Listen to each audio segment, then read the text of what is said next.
a commencé la vie d'Adam? La Bible nous dit, l'Éternel Dieu a fait quoi? Il a pris la poussière de la terre. Et avec la poussière de la terre, il a formé l'homme.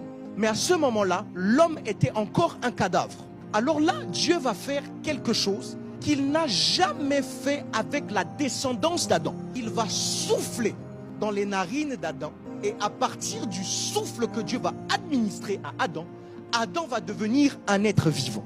Or, si je pouvais communiquer avec Adam, parce qu'on ne peut pas, il n'y a pas de rapport entre les vivants et les morts, je lui aurais posé deux questions. La première question que je lui aurais posée, c'est si tu es devenu un être vivant à partir de l'administration du souffle de Dieu en toi.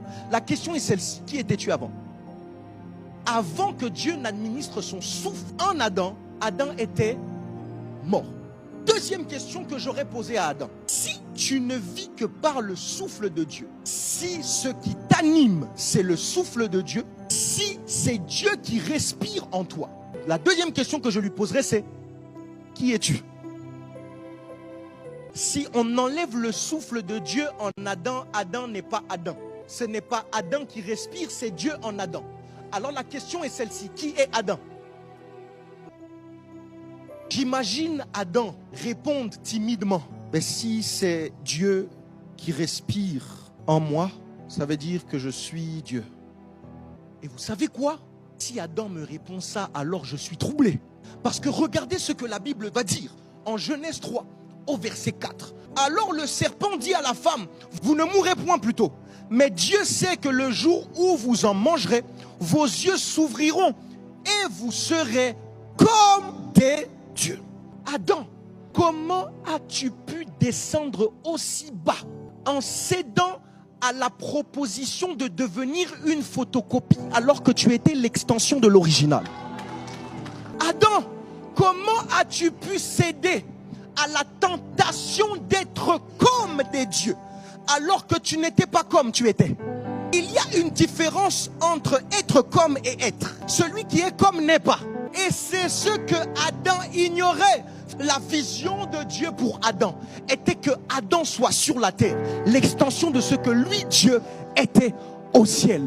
Dieu avait configuré Adam pour être un Dieu. Mais voyez-vous, frères bien-aimés, vous devez voir derrière chaque proposition alléchante de promotion fictive du diable se cachent des rétrogradations. En fait, lorsque le diable vous propose de monter, en fait, c'est pour vous faire descendre.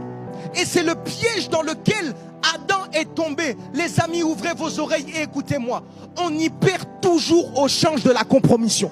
On s'en sort jamais vainqueur. On ne joue jamais au terrain du diable. Et regardez, Joseph va être acheté en Égypte. Lorsqu'il va être acheté, il va être mis sous la responsabilité d'un officier de Pharaon qui s'appelait Potiphar. Potiphar avait une femme. Et lorsque la femme de Potiphar a commencé à voir Joseph, elle a vu les beaux traits de Joseph, les kerlis de Joseph.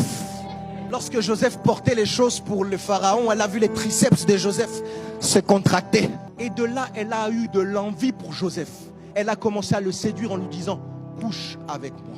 Combien sont les hommes qui auraient vu en cette sollicitation une occasion pour monter en grade?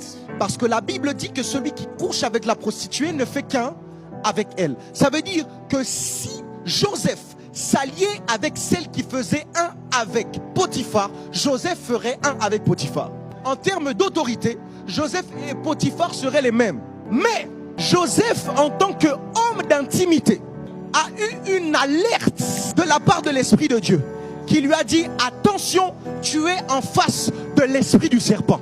Comment se caractérise l'esprit du serpent? Il y a un élément qui caractérise l'esprit du serpent, c'est la manifestation de la séduction. Lorsque en Éden, le serpent est venu se présenter à Ève, il lui a parlé à l'oreille afin de la séduire et de lui faire manger le fruit défendu. Ainsi, on sait voir dans les tentatives de séduction de la femme de Potiphar, l'esprit du serpent agissant et manifeste. Les méthodes de l'esprit du serpent restent les mêmes. Et si les méthodes restent les mêmes, alors les objectifs et les buts qui sont attachés à l'esprit du serpent restent aussi les mêmes. C'est pour ça que je vous dis que le combat dans lequel Joseph était, c'était exactement le même combat dans lequel Adam était. Joseph aussi était confronté à une proposition de promotion, mais qui cachait en fait une régression et une rétrogradation.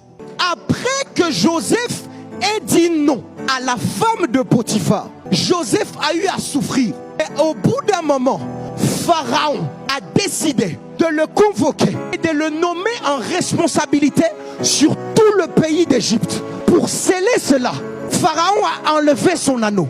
Et il a donné son anneau à Joseph, symbole de son autorité royale. En fait, Joseph est devenu pharaon, établi sur le pays d'Égypte. Et comme il a été établi sur le pays d'Égypte, il a été établi et sur Potiphar. Et